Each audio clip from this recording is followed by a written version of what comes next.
Hello, all my lovely followers, subscribers, and welcome to any newcomers. It's Maggie the Irish Gypsy here to bring you your February 2024 mid-month general reading. So we're looking at the last half of February 2024, and this reading is for our Rams, the fire sign of Aries. That's Aries, Sun, Moon, Rising, Venus. If you're cross-watching for an Aries, it is also relevant. Of course, it's a general reading, so it may resonate a little differently for those of you watching. So if you know all of your sign placements, Sun, Moon, Rising, and Venus, watch those videos as well for additional information, kind of perspective. So you might find that helpful. Now, if you do find something that does resonate with you and you'd like to take a deeper look, pull it back a little bit, or you simply resonate with the reading style, if you are interested in a personal reading with me for yourself or as a gift for someone else, please feel free to email me at maggie1maguire@gmail.com. You can see that contact info attached to the description or the title of this video. I would love to hear from you, and I can typically get back to you within the same day or within 24 hours. I do, with more information, I do offer a pretty wide variety of readings in all areas of life of all different types, lengths, costs, styles, spreads, etc. Something in there for everyone, and still getting a lot of orders for those 6 and 12-month overviews, which take a look at what's coming in your life in all different areas for the next 6 or 12 months, depending on how far ahead you want to look. You can order them any time of the year. They simply go from the time of the reading forward. But of course, the last quarter of one year and the first quarter of a new year is always pretty popular, so something else to consider. All right, let's move right into this. Aries, let's see what the last half of February looks like for you. I am using the Deluxe Royal Tarot by artist Ciro Marchetti and clarifying with the Gilded Tarot, also by artist Ciro Marchetti. We begin with a little conflict, Aries, the Five of Wands. Internal conflict, external conflict, conflict within yourself, could be conflict with other people, might be some petty energy or drama, competition, kind of going back and forth and back and forth and around and around and around.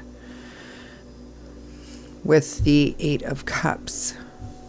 Eight of Cups represents leaving something behind, perhaps that is no longer fulfilling for you, in order to seek out what you truly want.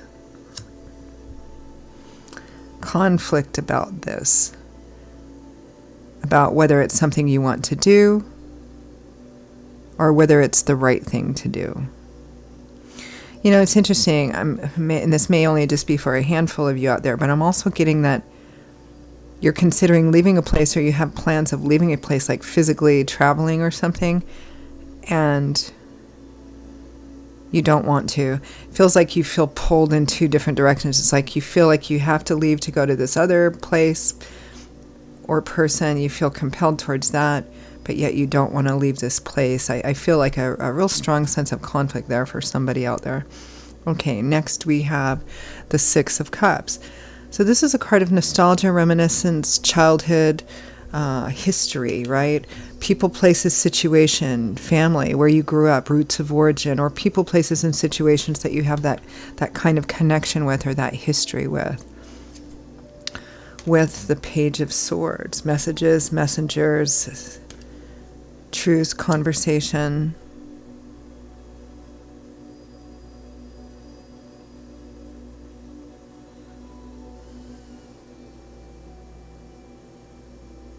Again, I'm kind of getting for some of you that whatever the Six of Cups represents, you feel good there. You feel, like you're home there. But you feel compelled towards something else, and it feels like you feel caught, you feel stuck. It's like you want all of it, but you can't. Let's keep going. Next, we have the Four of Wands, which is a card of home and family and celebrations and community. One of the traditional wedding cards as well. Happy home, stable home. With the Eight of Swords, a card about feeling trapped, held hostage, feeling like you're in an impossible situation. You don't know which way to turn. You're afraid to make a choice, so you tell yourself, I can't because of this, that, or the other thing. Remember that the Eight of Swords, Swords is governed by the element of air, which governs what goes on in our head, our intellectual landscape, our belief systems, our ideologies, perspectives, perceptions, because that decides what we tell ourselves reality is and how we act and react to that reality. So the Suit of Swords is all about what goes on up in here. So that's the only thing keeping you feeling this way, you know. The swords typically represent reasons, excuses, justifications we give ourselves for why we can't change a situation or why we're not willing to make a choice. And it's usually driven and motivated by fears.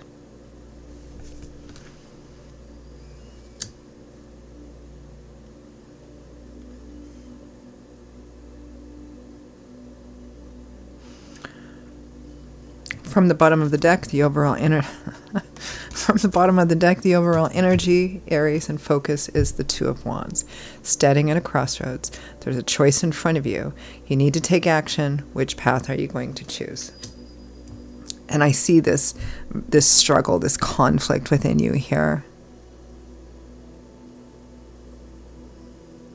It feels like for some of you, there's a little bit of, I want to have my cake and eat it too, but it feels like you're split between two different places. Let's peel this back a little bit. Let's take a look at that Two of Wands.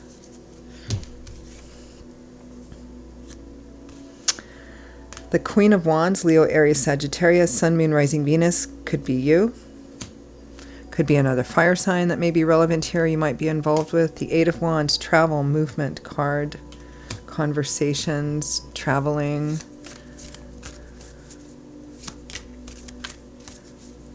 Let's take a look at this Five of Wands, conflict.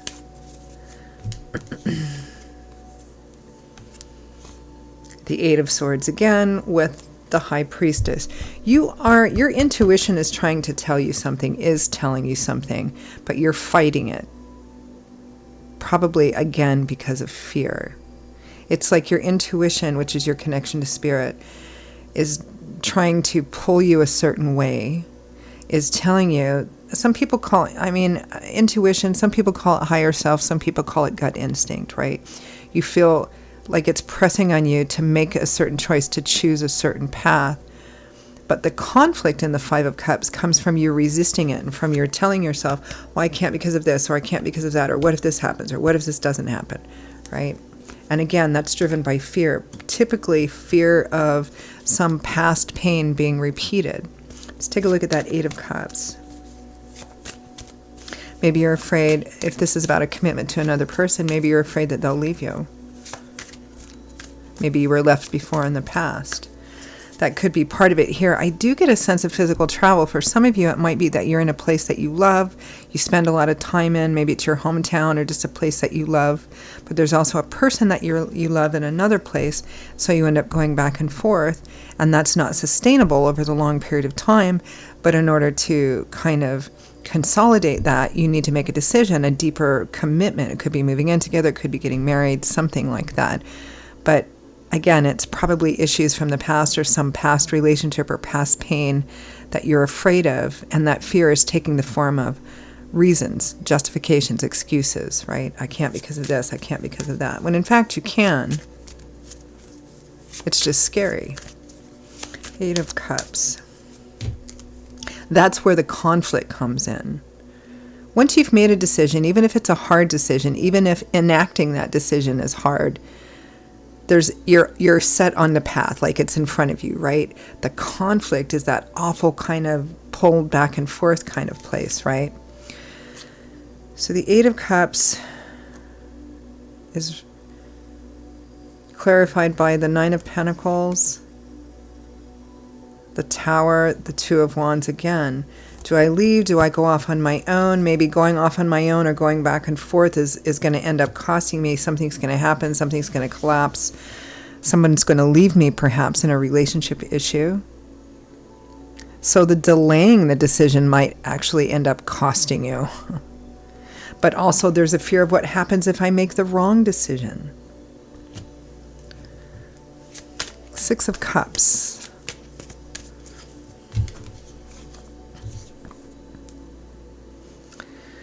the Lovers, and the Two of Swords. Needing to make a significant, important decision, but feeling ever so stuck.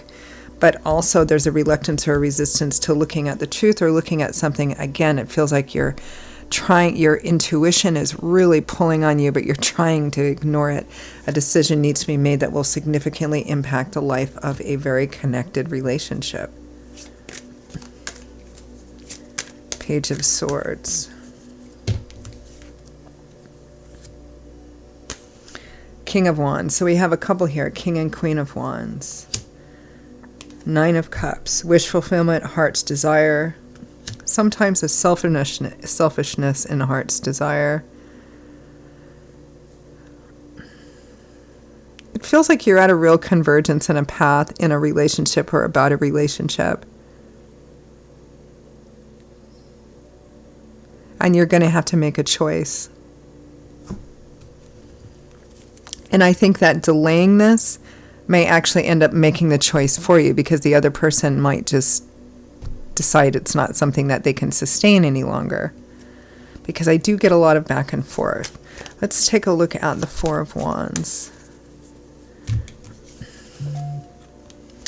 The Two of Cups, soulmate, kindred spirits. You got the Two of Cups and the Lovers. So the World. I mean, I think for some of you, this is a marriage issue. Again, in order to get things back on track, if they've been rocky, or, it's about, a relationship coming to this convergence point, and it's sooner for some, it's longer for others, where it's like, okay, are we going to make this commitment, or are we just kind of going to go our separate ways here?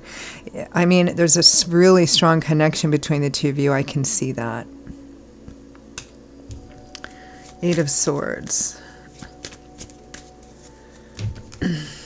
But you feel held back. Ten of Swords, Six of Swords, betrayal, and then healing. Yeah, I feel like probably something very, very painful happened in the past, and you probably said, I'll never do that again, and I'll never, but you're finding yourself in a position where, there's this relationship, there's this person, you really love them, and they love you too. But it feels like it's reached a point where you have to make a decision as to take that step, or that your paths are going to diverge, your paths are going to split, right? But there's a fear of some past pain repeating itself here.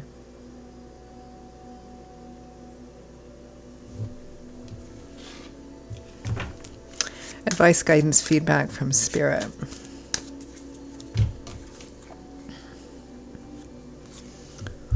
Strength.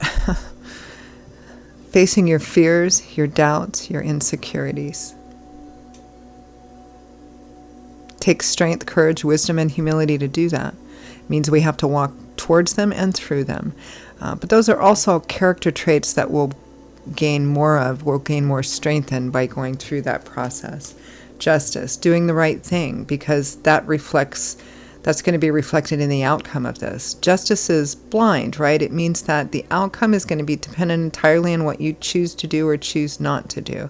You're not going to be able to blame it on anybody else. So be transparent, be honest, and do the good, right, fair, equitable, honorable thing. Either way you choose, there's an honorable way to go about it. Yeah. It feels like Spirit is kind of strongly pushing you towards taking this step. But again, free will, free agency. All right, I'm going to leave it there. Aries, those are your messages for the last half of February. I hope they were useful. I hope they brought you some clarity, some food for thought, some validation perhaps. Again, if it did resonate with you and you'd like to perhaps reach out for a personal reading, take a deeper look at something, or you simply like the reading style, if you're interested in a reading with me, please email me, Maggie1McGuire@gmail.com. I would be delighted to hear from you and to work with you. You can see that contact info by clicking the description link, or it's attached to the description link and or the title of this video. I will see you all in a couple of weeks for the March general readings. Until then, stay safe, stay well as always. I hope to see you back here again soon. Bye-bye.